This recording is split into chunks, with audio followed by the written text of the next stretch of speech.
안녕하세요. 엄마의 도서관입니다. 오늘 읽어드릴 책은 김동희님의 감자입니다. 감자는 1925년 조선문단에 발표된 김동희의 단편소설이고요. 그의 대표작으로서 한국 현대문학사를 통한 전형적인 단편소설입니다. 그럼 읽어보겠습니다. 감자 김동인.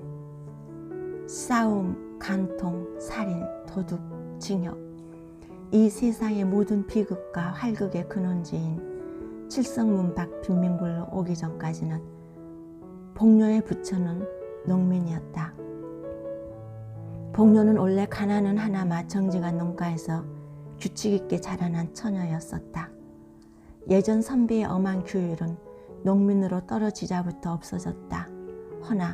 그러나 어딘지는 모르지만 딴 농민보다는 좀 똑똑하고 엄한 가율이 그의 집에 그냥 남아있었다. 그 가운데서 자라난 복녀는 물론 다른 집 처녀들같이 여름에는 벌거벗고 겨울에서 몇 감고 바짓바람으로 동네를 돌아다니는 것을 예사로 알기는 알았지만 그러나 그의 마음속에는 막연하나마 도덕이라는 것에 대한 기품을 가지고 있었다. 그는 15살 나는 해에 동네 호라비에게 80원에 팔려서 시집이라는 것을 갔다. 그의 새서방이라는 사람은 그보다 20여 년이나 이로써 원래 아버지의 시대에는 상당한 농민으로 밭도 몇 마지기가 있었으나 그의 대로 내려오면서는 하나둘 줄기 시작하여서 마지막에 복녀를 판 80원이 그의 마지막 재산이었다. 그는 극도로 게으른 사람이었다. 동네 노인이 주손으로 소작밖에나 얻어주면 종자만 뿌려둔 뒤에는 후치질도 안 하고 김도 안 메고 그냥 내버려 두었다가는 가을에 가서는 되는 대로 걷어서 금년에 흉년입네 하고 전주집에는 가져도 안 가고 혼자 먹어버리곤 하였다. 그러니까 그는 한 밭을 이틀을 연하여 붙여본 일이 없었다. 이리하여 몇 해를 지내는 동안 그는 그 동네에서는 밥을 못 얻으리만큼 인심과 신용을 잃고 말았다. 복녀가 시집을 온 지 한 3, 4년은 장인의 덕으로 이렁저렁 지내갔으나 예전 선비의 꼴이인 장인도 차마 사위를 믿게 보기 시작하였다. 그들은 처가에까지 신용을 잃게 되었다. 그들 부처는 여러 가지로 의논하다가 할 일 없이 평양 성안으로 맞벌이를 들어왔다. 그러나 게으른 그에게는 맞벌이나마 역시 되지 않았다. 하루 종일 기재를 치고 영간정에 가서 대동강만 내려다보고 있으니 어찌 맞벌이인들 될까. 한 서너 달 맞벌이를 하다가 그들은 요행 어떤 집 막간살이로 들어가게 되었다. 그러나 그 집에서도 얼마 안 되어 쫓겨나왔다. 복녀는 부지런히 주인집 일을 보았지만 남편의 게으름은 어찌할 수가 없었다. 맨날 복녀는 눈에 칼을 세워가지고 남편을 채근하였지만 그의 게으른 버릇은 개를 줄 수는 없었다. 뱃섬 좀 치워달라고요. 남 졸음 오는데 님자 치우 시간. 내가 치우나요? 20년이나 밥을 처먹고 그걸 못 치워? 에이구 각 죽구나 말디. 2년 뭘? 이러한 싸움이 그치지 않다가 마침내 그 집에서도 쫓겨나왔다. 이젠 어디로 가나. 그들은 할 일 없이 칠성문 밖 빈민굴로 밀려 나오게 되었다. 칠성문 밖을 한 부락으로 삼고 그곳에 모여있는 모든 사람들의 정업은 거지요. 부업으로는 도둑질과 매음, 그 밖에 이 세상에 모든 무섭고 더러운 제약이 있었다. 복녀도 그 정업으로 나섰다. 그러나 19살의 한창 좋은 나이의 여편네에게는 누가 밥인들 잘 줄까? 젊은 거에 거랑질은 왜 해? 그런 소리를 들을 때마다 그는 여러 가지 말로 남편이 병으로 죽어가거니 어쩌니 핑계는 되었지만 그런 핑계에는 단련된 평양 시민의 동정은 역시 살 수가 없었다. 그들은 이 칠성문 밖에서도 가장 가난한 사람 가운데 드는 편이었다. 그 가운데서 잘 수입되는 사람은 하루에 5리짜리 돈푼으로 1원 7, 80전의 현금을 쥐고 돌아오는 사람까지 있었다. 극단으로 나가서는 밤에 돈벌이를 나갔던 사람은 그날 밤 40원을 벌어가지고 그 근처에서 담배 장사를 하기 시작한 사람까지 있었다. 복녀는 19살이었다. 얼굴도 그만하면 빤빤하였다. 그 동네 여인들이 보통 하는 일을 본받아서 그도 돈벌이 좀 잘하는 사람의 집에라도 간간 찾아가면 매일 5, 60전은 볼 수가 있었지만 선배 집안에서 자라난 그는 그런 일을 할 수가 없었다. 그들 부처는 역시 가난하게 지냈다. 굳은 일도 있었다.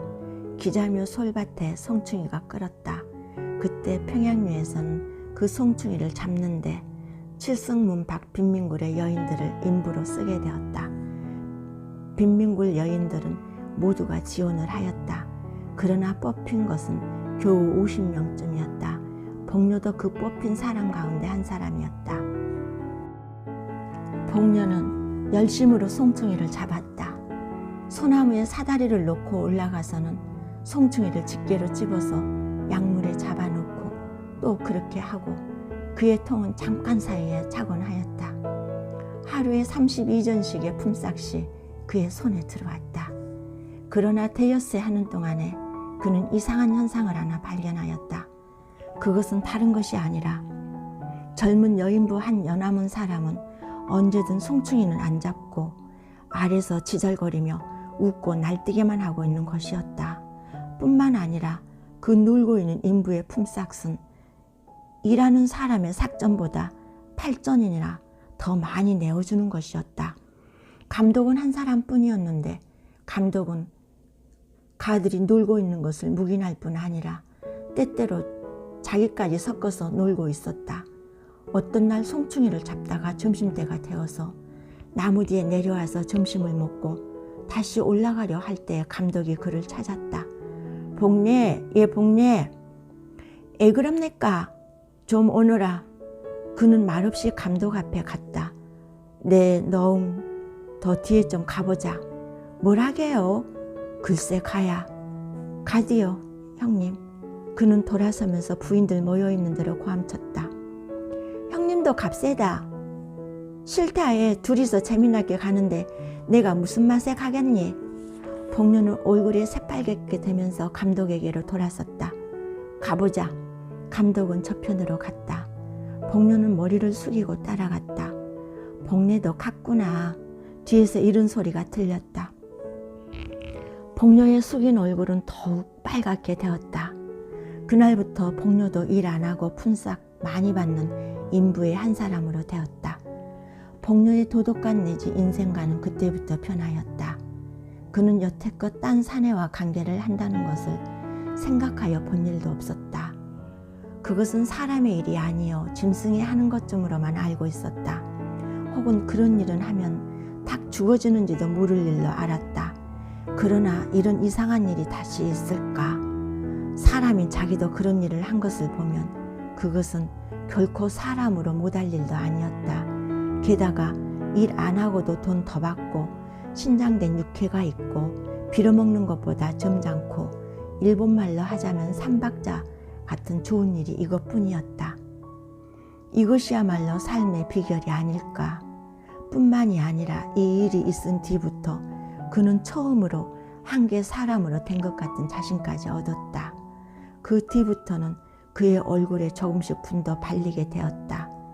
1년이 지났다. 그의 처세의 비결은 더욱더 순탄히 진척되었다. 그의 부처는 이제는 그리 궁하게 지내지는 않게 되었다.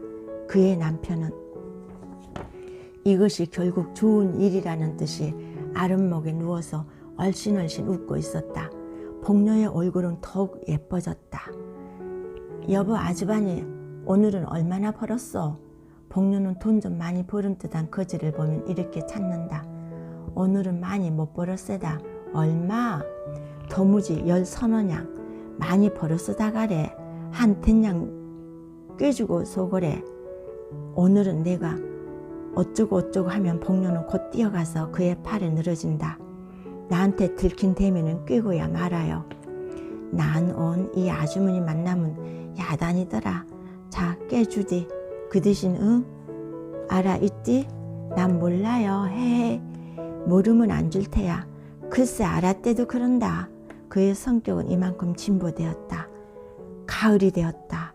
칠성문 밖 빈민굴의 여인들은 가을이 되면 칠성문 밖에 있는 중국인의 채마밭에 감자며 배추를 도둑질하러 밤에 바구니를 가지고 간다. 복녀도 감자깨나 도둑질하여 왔다. 어떤 날 밤 그는 고구마를 한 바구니 잘 도둑하여 가지고 이제 돌아가려고 일어설 때에 그의 뒤에 시커먼 그림자가 서서 그를 꽉 붙들었다. 보니 그것은 그 밭의 주인인 중국인 왕서방이었다. 복녀는 말도 못하고 말찐말찐 발 아래만 보고 있었다. 우리 집에 가. 왕서방은 이렇게 말하였다. 가재문 다가 먼 곳도 못 갈까? 복녀는 엉덩이를 한번 휙 들은 뒤에 머리를 제치고 바구니를 저으면서 왕서방을 따라갔다. 1시간쯤 뒤에 그는 왕서방의 집에서 나왔다. 그게 밭고랑에서 길로 들어서려 할 때 문득 뒤에서 누가 그를 찾았다. 복녀 아니야? 복녀는 휙 들어서 보았다. 거기는 곁집 여편네가 바구니를 끼고 어두운 밭고랑을 더듬더듬 나오고 있었다. 형님이 됐을까? 형님도 들어갔댔을까? 님자도 들어갔댔나? 형님은 지 집에, 나? 눅서방네 집에, 님자는 난 왕서방네. 형님 얼마 받았어? 눅서방 그 깍쟁이는 배추 3팩이, 난 3원 받았다.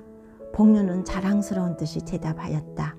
10분쯤 뒤에 그는 자기 남편과 그 앞에 돈 3원을 내놓은 뒤에 아까 그 왕서방의 이야기를 하면서 웃고 있었다. 그 뒤부터 왕서방은 무시로 복녀를 찾아왔다. 한참 왕서방이 눈만 말찐말찐 앉아있으면 복녀의 남편은 눈치를 채고 밖으로 나간다.